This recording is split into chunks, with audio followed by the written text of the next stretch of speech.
Steve, we're ready.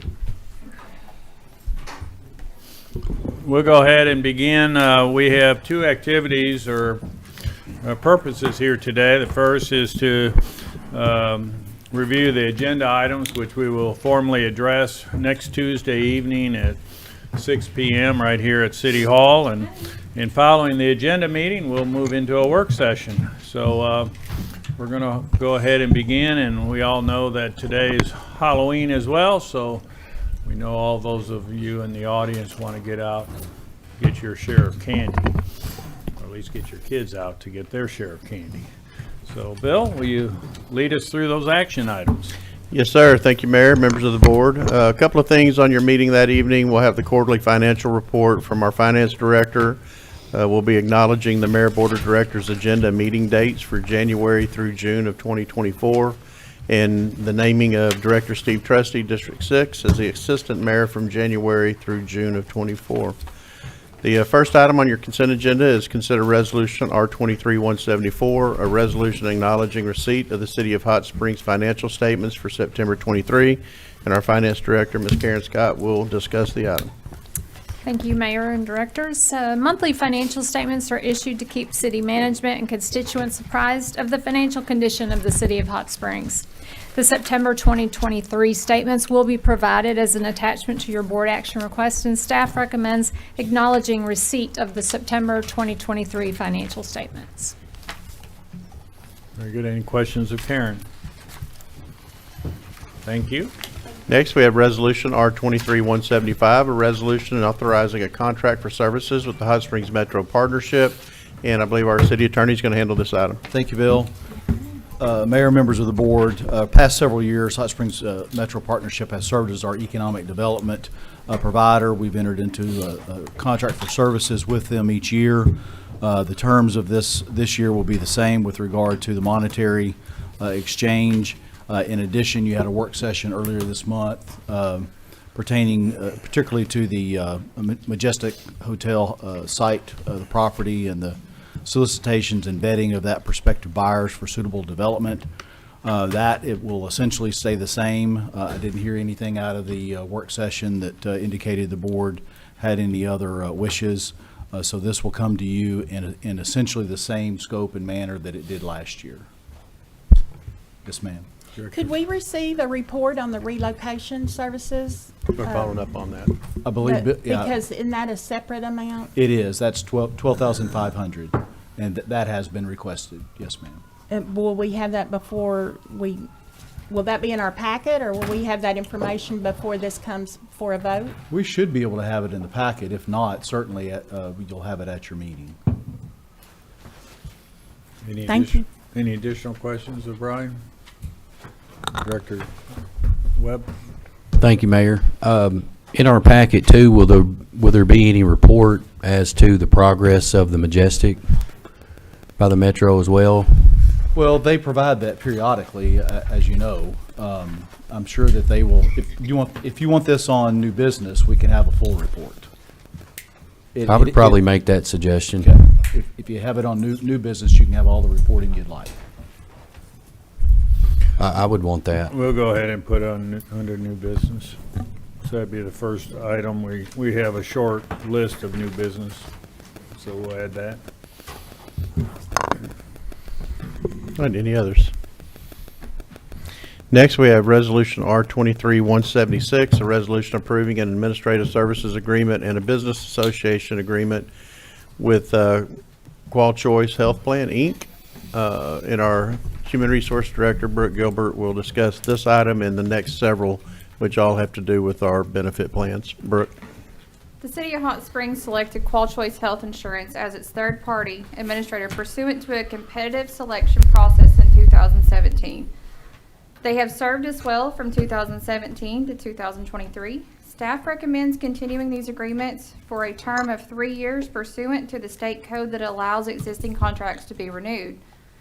The only changes to the administrative services agreement are the administrative base fee is increasing from $18.30 per employee per month to $18.65 per employee per month, and the prime pay fee, also known as COBRA, is increasing from $1.50 to $1.65 per employee per month. All other fees remain unchanged from 2023. Staff is requesting continuation of these agreements for an additional 3 years. I have Terry Akers with me from Qual Choice if you have any questions. Any questions of the board? Thank you. Next item is Resolution R-23-177, a resolution approving the renewal of the group life insurance policies with MetLife, and again, Brooke. The City of Hot Springs has contracted with MetLife since January 2009. Overall, the services provided have been satisfactory and no complaints have been received. Renewal rates for 2024 will remain the same as the 2023 rates. The Board of Directors is asked to consider a resolution to renew the agreement with MetLife at these rates that are guaranteed through December 31, 2024, and to continue the annual agreement with MetLife for such services if approved by the Board of Directors through the annual budgeting process. Any questions on the life insurance, group life insurance? Thank you. Next, we have Resolution R-23-178, a resolution approving the dental and vision benefits plan annual renewal from Delta Dental of Arkansas, and again, Brooke. Each year, Delta Dental submits a renewal proposal for the city's dental and vision coverage. For 2024, there will be no change to the employee-paid vision rates or benefits. The fee will go up from $2.92 to $3.19, and this new rate is guaranteed for 2 years. The increase for the dental administrative fee is a result of increased cost of claims incurred over the last few years. Myself and our brokers from Stevens are also here to answer any questions you may have. Any questions on dental and vision? Thank you. Mayor. Oh, Director Webb? Thank you, Mayor. As a result of the surveys that came out of Evergreen, were any of the questions posed to employees related to insurance and their satisfaction? No, sir. No? Okay. Have you heard of any complaints, or would that be in our packet too, from employees? Any disgruntledness as a result of the increase from $2.90 to $3.19? I don't think that'll be in your packet. I have not had any complaints from employees about our benefit plans. I can tell you, I've used it, and we have an excellent benefit plan that we offer our employees. It always sounded good to me, but would that stack up pretty comparable with other offerings for insurance for dental, if not better in some cases? Cheryl? Cheryl Bradshaw with Stevens Insurance. I just wanted to, that increase was in regards to your fixed admin fee because you do have a self-funded plan. So that increase is just, again, that fixed cost that you pay per employee per month, and that's not going to change what the employees pay towards the dental premium. Okay. Thank you. You're welcome. Is there anything that you know of that would, is there a better deal out there? I think that's what Director Webb is trying to determine. Is this the best coverage for the best price that we can get? Delta Dental is one of our strongest partners here in Arkansas. They have a strong network, they have strong service, and we don't, very rarely have ever have any complaints. They do a really good job. We can always market and check, and we do that periodically. But we have found, especially with their network discounts, that they tend to be the most competitive. And being a self-funded plan, you're responsible for those claims. So the stronger the network discounts, the less you're paying and the less your members are paying for those services. So we have been very satisfied with Delta Dental. I believe last year we made some improvements We certainly for did. the employees on this. The coverage is up to $4,000 a Yes, year now. and so that's more than most, a lot of plans will offer. So we tried to help with that change for all employees last year. Yeah, that was a huge increase in benefits to the employee. We appreciate the board doing that. Well, thank you. Next item. Next, we have Resolution R-23-179, a resolution authorizing an agreement with American National Insurance Company, Barden Insurance Company, for certain stop-loss coverage and insurance services and for other purposes. Brooke? As third-party administrator for the City of Hot Springs, Qual Choice annually requests proposals from their preferred stop-loss carriers for their self-funded clients. For the City of Hot Springs January 1, 2024 renewal, Qual Choice requested proposals from 8 vendors, receiving quotes from 4. Barden's quote is the most competitive of those received. The stop-loss aggregate maximum is currently $1 million with a specific deductible of $100,000. Based on the City of Hot Springs experience, Qual Choice recommendation is to accept Barden's renewal option, and our brokers from Stevens LLC is in support. Stevens LLC is ready to assist us with any questions that you may have regarding our stop-loss renewal. Was Barton our reinsurer for the Yes. past year? Yes. Yes, sir. Past several. We do have one employee that's lasered, and could see maybe a couple more come from that in 2024, but right now, we only have one employee that's lasered from the plan. Any further questions? Thank you. Next, we have Resolution R 23-180, a resolution approving the Second Amendment to the Prescription Benefit Management Services Agreement with Magellan RX Management LLC, and again, Brooke. In 2021, the City of Hot Springs entered into a prescription benefit management services agreement with Magellan RX Management LLC for cost-effective prescription benefit services and cost-effective dispensing of prescription drugs and other covered products to members. So this is a benefit to our plan. There is no direct cost for the service. Rather, the city pays Magellan a pass-through price based on the formulary structure related to cost savings by the city. The city has been pleased with the program, and staff recommends approving the amendment to the agreement. All benefits remain the same in 2024 as currently in place, with the exception of adding a program to the plan. This program payer matrix will reduce both the city and the employee's cost of specific specialty prescriptions under our medical pharmacy plan. Again, the expense of this program is calculated as a percent of savings when utilized.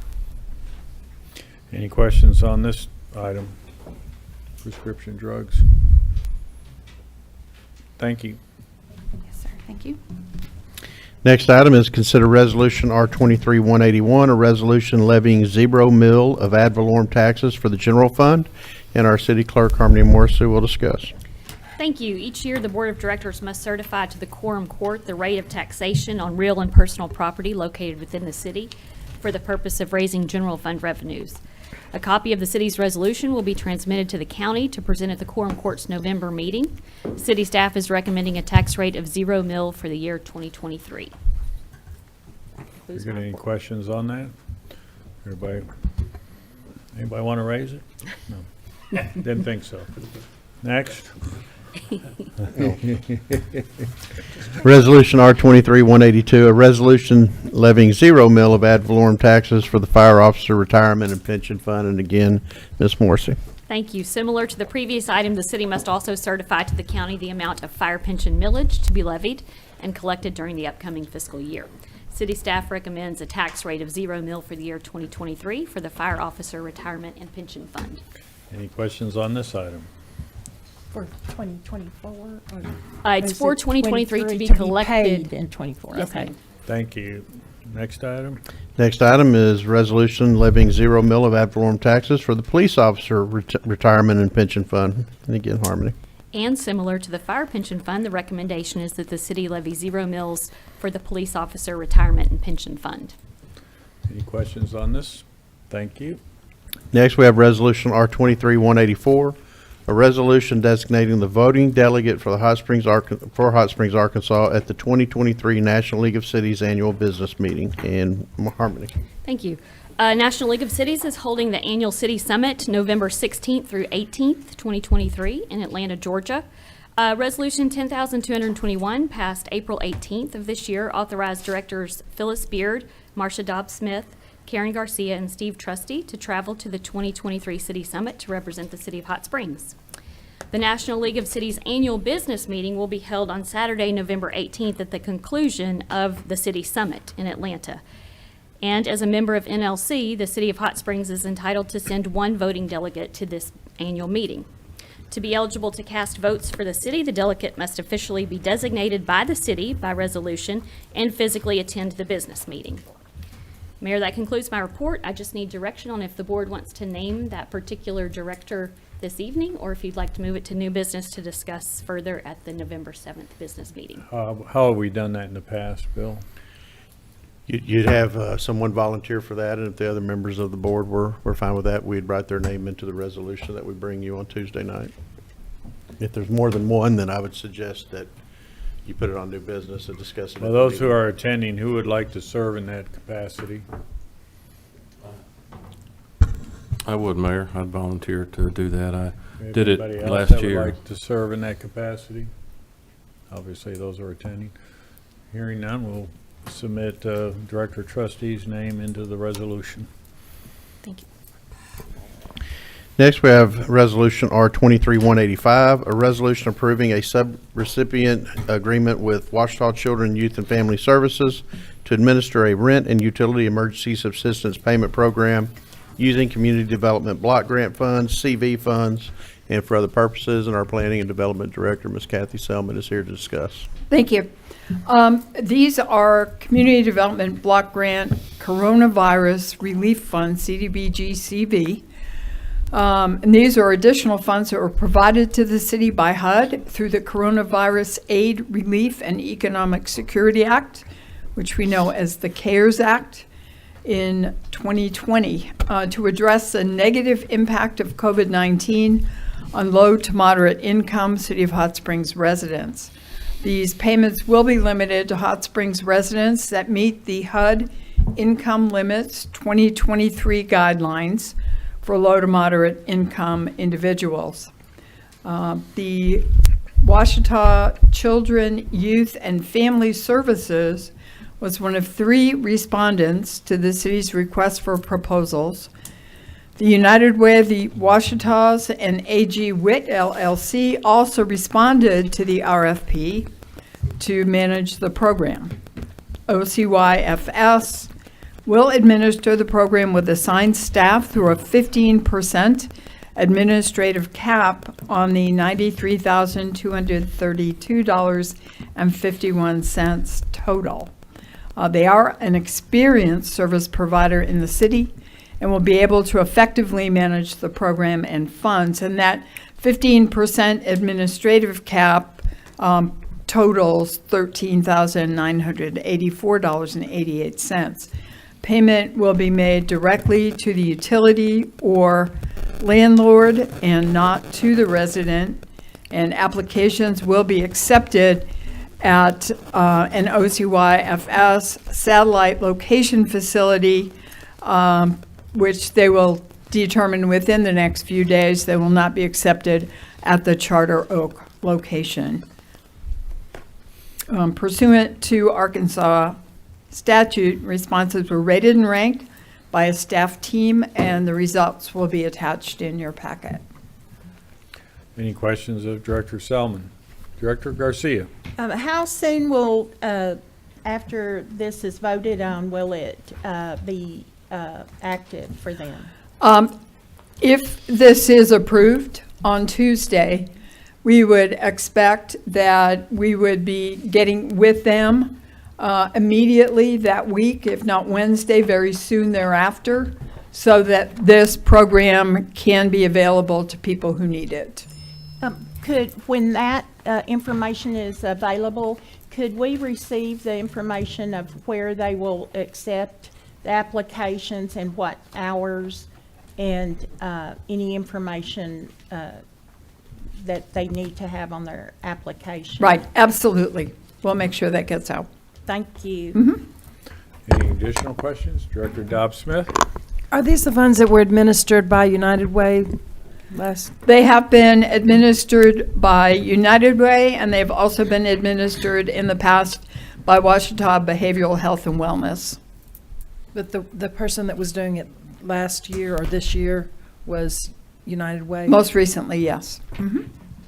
Thank you. Thank you. Thank you.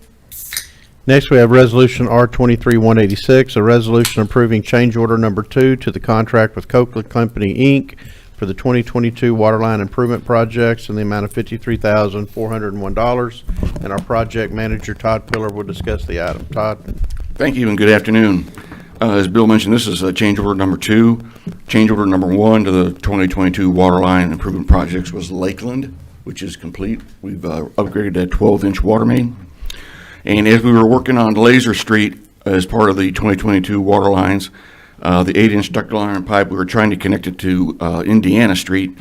And it runs from the intersection of Laser Street down to East St. Louis. And it's an old existing 2-inch galvanized main. And we're going to put in a new 2-inch PVC main, 8 new connections, and a blow off at the end. And again, the change order amount is $53,400.72, and it has to come to the board because it's Lakeland put us over the 10% threshold that has to be approved. But this will be funded out of the board-approved 2023 water distribution budget. Any questions of Todd? Director Beard? Thank you, Mayor. You said it includes Laser Street. You said it includes Laser Street to Indiana? No, it's Indiana from Laser Street to East St. Louis. It runs north-south. I'm not understanding the word you said. It's not Indiana Street? It's Indiana Street. It is Indiana. There's a 2-inch main that runs down Indiana Street. It connects at Laser and that ends on East St. Louis. I got it. Thank you very much. No problem. Any further questions? Thank you. Next, we have Resolution R23-187, a resolution awarding a bid to Rebuild It Services Group LLC for certain stainless steel and aluminum launder covers for the wastewater treatment plant on Davidson Drive. This is in the amount of $679,682. And again, Todd will present. Thank you. We took bids on October 2nd, and Rebuild It from West Jordan, Utah was our only bidder, and their total supplier response amount was $679,682 and a penny. And there's 4 secondary clarifiers out at the Davidson Drive wastewater plant, and they're the one process right in front of our new tertiary filters. And as the water goes over the baffles and the weirs, the sunlight hits it during the summertime and creates algae, and the algae plugs up our filters. So staff can't wait. We can get these installed before summer comes next year. And their bid includes all material, the stainless steel, the aluminum, all the mounting hardware, freight, and the installation labor. And it will be funded out of the board-approved 2020 wastewater bond fund. This was going to be part of a much larger project that we had planned for Davidson Drive. We're just moving this particular part of the project sooner. Very good. Any further questions of Bill? Of Todd? Yes. Director Beard? You said they were the only bidder. Have you worked with them before? Yes. Okay. Monty Ledbetter and I have, yes, ma'am. Any additional? Thank you. Oh, Director Webb? Thank you, Mayor. Were you saying that was from the 2020 water budget or 23? I heard 20. Is it 2020 wastewater bond. 2020 wastewater bond? Okay. Thank you, Todd. Next is your, I guess it'd be your second item under new business with the movement of the earlier item. This will be Resolution R23-188, a resolution awarding a bid to Coakley Company, Inc. for Phase 1 of the Gulf of Basin Force Main Project. This is a huge project, $5,718,254. One that we have been anxious to bring the board. So, Todd, if you'd like to address the item. Okay, thank you. We took bids on October 9th. Coakley was the low responsive bidder of the 4 bids that we received. And this is the parallel force main project where we have a 24-inch force main and a 30-inch force main. The new force mains will both be PVC plastic pipe, and the 24-inch force main is the one that's going to replace the 1974 installed 20-inch force main that we use now. And the total base bid items on Coakley's bid, as Bill mentioned, was $5,718,254, and it will be funded from the 2020 board-approved wastewater bond fund. Any questions of Todd on this item? Director, Trustee? Thank you, Mayor. Todd, about how long a project is this? If you said, I missed that. Is this a 6-month, 12-month? How long? Well, the way we set it up with the contractors is the 24-inch has to go in first, Okay, because the 20-inch is in bad shape. right. And then once they put the 24-inch, they'll go back and do the 30-inch, but they have 150 days 150 days. to do the 24-inch, and then another 90 days to do the 30-inch, and it's approximately 7,000 feet long. Okay, and we should see some improvement in the overflows with the installment of that 24-inch. Most certainly. Okay. This will allow us to run all the pumps again that we need to run. Currently, we can only run one, so that has generated additional overflows that we haven't seen in the past. Sure. But the 20-inch line is so frail at this point that if we try to run additional pumps, we'll end up blowing it out. Okay. Okay, thank you. Director Garcia? Thank you, Mayor. Does this agreement include any penalties for not meeting those timeframes? Yes, there's liquidated damages. I believe they're $1,000 a day. Thank you. Any further questions? Hearing none, thank you. Thank you. Next, we have Happy Halloween. Happy I- Halloween. When I first showed up at this job 6 years ago today, I was a worker bee. He actually was in a bumblebee costume when I met him. And he still is. Not in uniform, but he's still a hard worker. That is right. Amazing, all the things he keeps up with. Next, we have Resolution R-23-189, a resolution approving the purchase of a Lenco Bearcat Armored Tactical Rescue Vehicle pursuant to ACA 1458-104-20, authorizing a budget adjustment and for other purposes. And our Chief Harvington, Chief of Police, is here to discuss the item. Chief? Thank you, sir. Mayor, members of the board.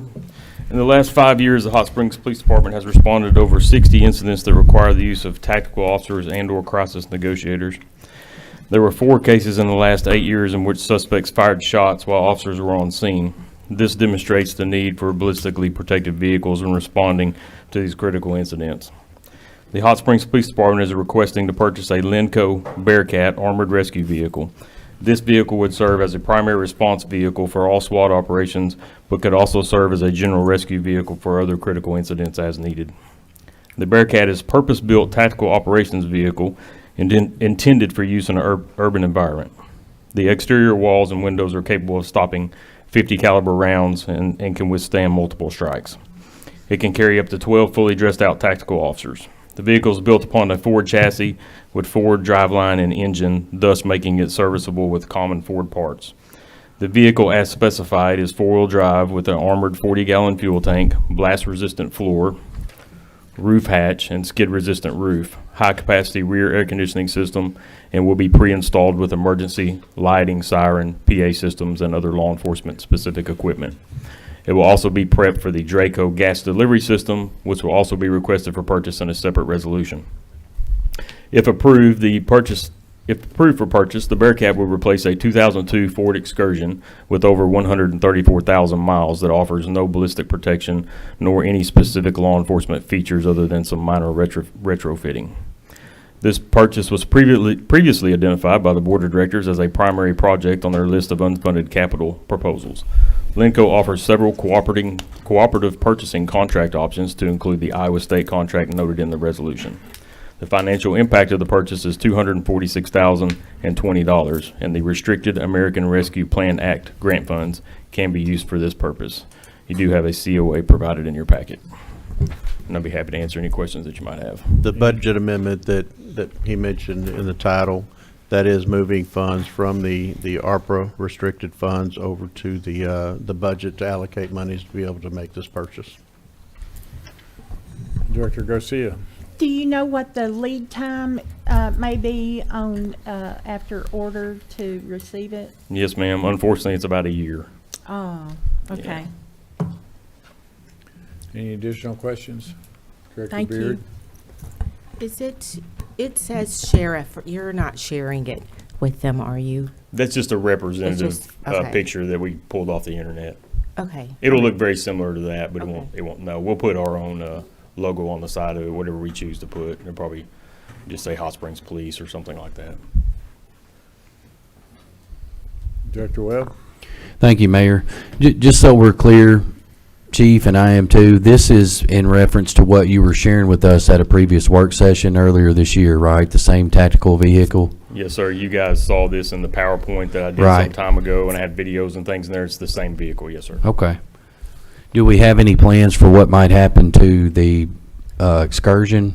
Do you plan on keeping it No, to remain, or would it go as a trade? It'll get retired. Get The retired. Excursion will get retired. The Yeah. Excursion to 2002 with 134,000 plus miles on it was a PTR vehicle from the fire department. It'll move into It's got our a lot of surplus history. sales. Okay. Yeah. Thank you. Any additional questions? Oh, Director Webb? yeah, the other question is, this is going to come from those restricted funds, right, from Correct. ARPA. What about the attachment? Would that be covered as well through those same funds? That'll be on your next item for business, Yes, sir. and it will be coming from the restricted ARPA funds as well. Why don't we move right into that next item? Next item is a resolution approving the purchase of a Draco gas delivery and breaching system equipment for the Bearcat from Intactical pursuant to ACA 1458-104, authorizing a budget amendment and for other purposes. And again, Chief, you want to talk about the Draco? Yes, sir.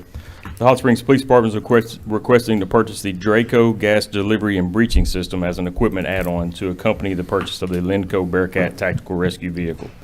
The use of CS gas is integral to the peaceful resolution of many tactical police operations. By introducing CS gas, or what's often referred to as tear gas, into a structure, many barricaded, wounded individuals can be taken into police custody safely and without further tactical intervention strategies, lessening the danger to the suspects, officers, and innocent bystanders.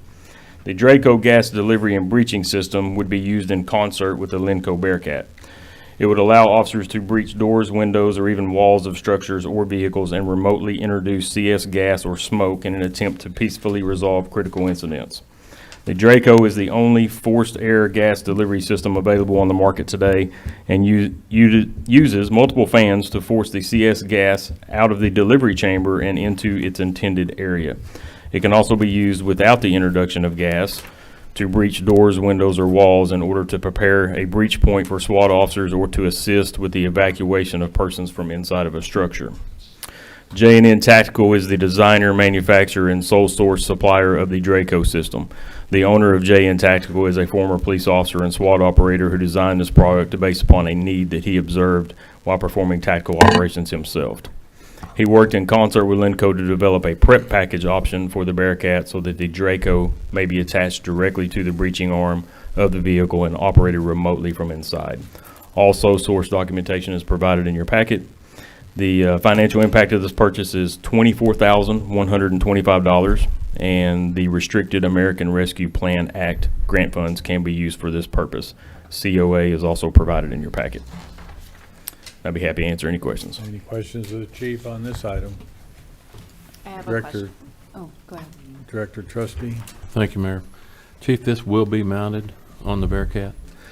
So, yes and no. It is movable from Okay. the front of the Bearcat. So the Bearcat will have a hydraulic breaching apparatus on the front of it, Okay. where you insert a long arm, and it has a like a push pad on the end of it for breaching doors and such. Yeah, you can see it in that photo right there. So the Draco slides into the end of that, and the Bearcat, as we have it specified for order, will have the prep package already installed, so the wiring and everything will be in place. Okay. So that'll be inserted in the end, pinned in place by SWAT operators, and then we can deploy gas from a remote location.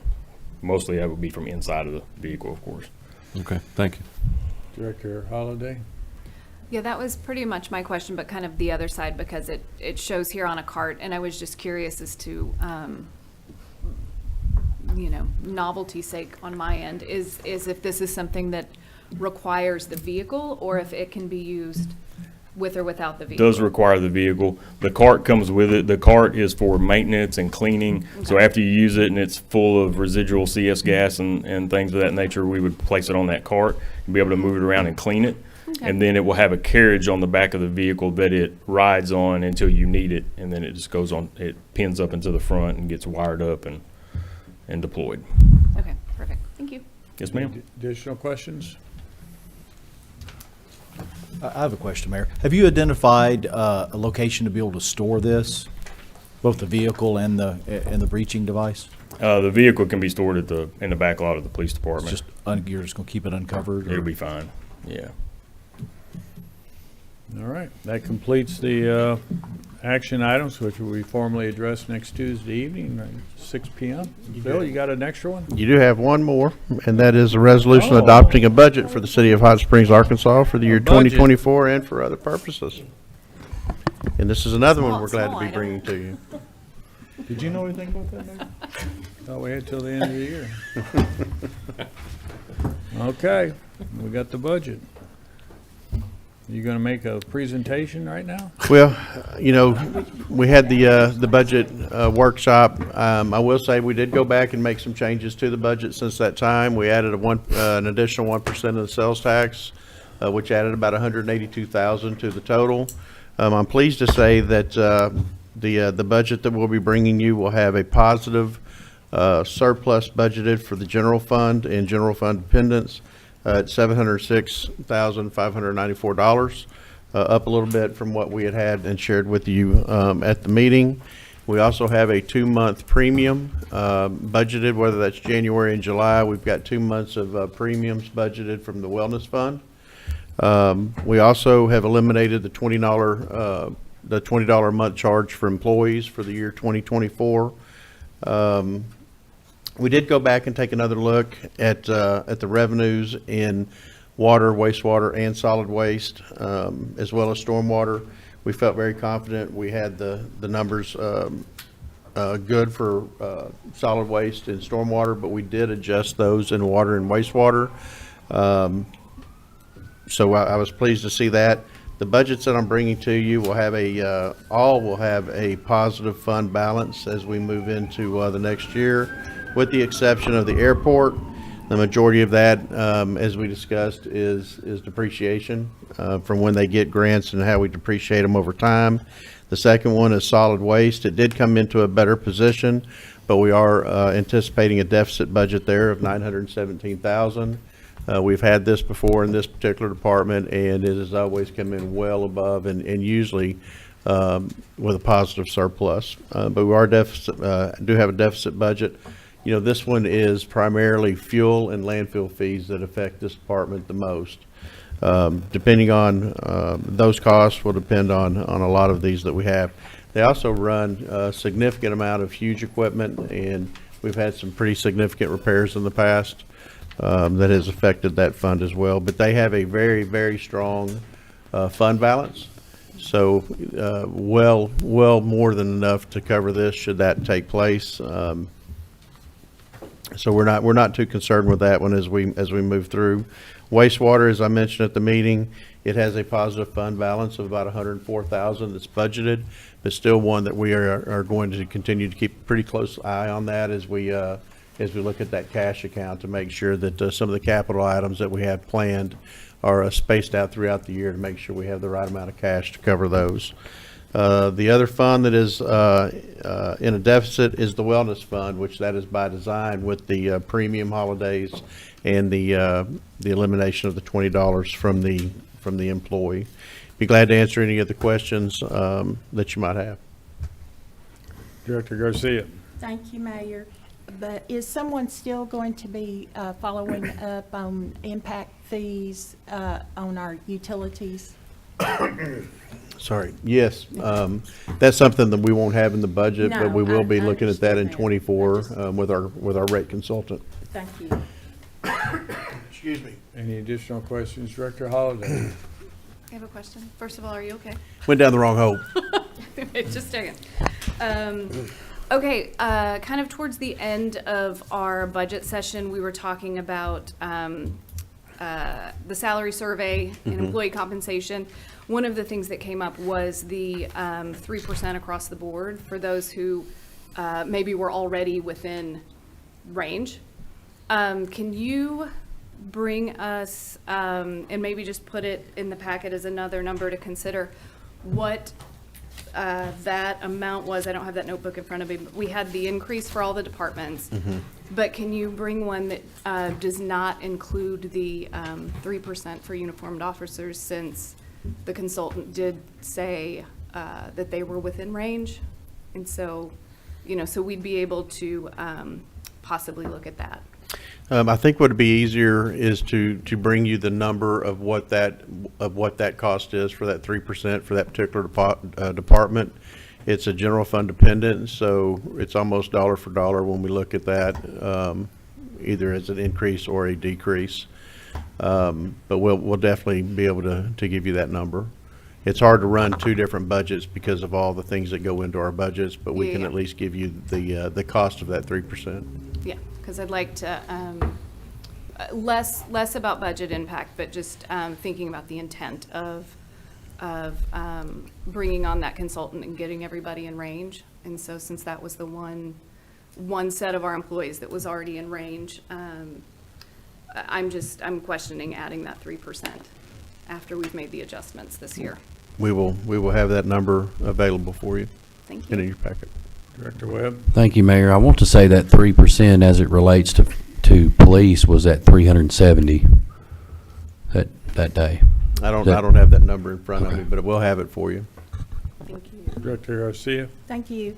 Well, if there's anything else from the report that you can include in there, because what I heard at our work session was that also, in addition to being in range, there are other, within geographic areas, other potential issues that can cause that variance. And look, for example, we have Troop K right here that is, your words were they are aggressively recruiting our police officers. And so there were other considerations other than between minimum and low and top of market. So anything that was included in the Evergreen report that would add additional information, can that be included in our packet? I think we can get that information, when that particular segment of the employees actually were at the top end in the state. However, it's still not as much as what the state police. We did really well, I think, getting their starting salaries up to 50. We're starting to see just about every city in Arkansas do that. But our main competition is the state police. And I want to say, Chief, you may know, I think they're somewhere around 54,000 starting, and they also offer family benefits in perpetuity. So there's some things that they offer that we don't. They also have a separate pension plan than lot fee. So be glad to try to add any of that in there that I can. Thank you. Maybe I'll just do a sheet on our uniformed officers that has what the cost of the increase is and some of the things that we're facing trying to maintain them. Director Webb? Thank you, Mayor. Another factor in this area, when the 12% went into effect in June for the police department, did that include just uniformed officers? Were any of the ununiformed staff included on that 12.5%, like your dispatchers and administrative staff? So the 3% that's factored in with this new budget would go for those employees, right? Some of those As well? actually, I think, had a larger increase than 3%. Remember, 3% is the minimum. Right. And I want to say we had about 15 employees that fell below that minimum. Some, I want to say there were 2 or 3 that were in there that were like a 1.9% increase, and we moved them to 3. The dispatchers, they again were part of the study, comparisons to the market for that position, and I don't remember right off exactly what that percentage was, but I do believe it was more than 3% for dispatchers. And the 12.5 that we did, I want to say at mid-year, it only include uniformed officers. So it's possible to think then that a majority of that 3% that's factored in for the budget for '24 for police could actually be compensating those non-uniformed staff if their percentages are higher than 3%, right? No, they were only uniformed officers were included in that. Okay, in that 3, I got you. Yeah. Okay. The non-uniformed employees are the same as all of our non-uniformed employees. They just happen to have a civilian role in the police department. Okay. Or not- All right, well, thank you for all the questions. This completes the action items, which again, as I indicated earlier, will be formally addressed next Tuesday evening at 6 p.m. right here at City Hall. So we do have a work session immediately following, and we'll probably have some technology changeover, so we'll take a minute and do that, but stay close.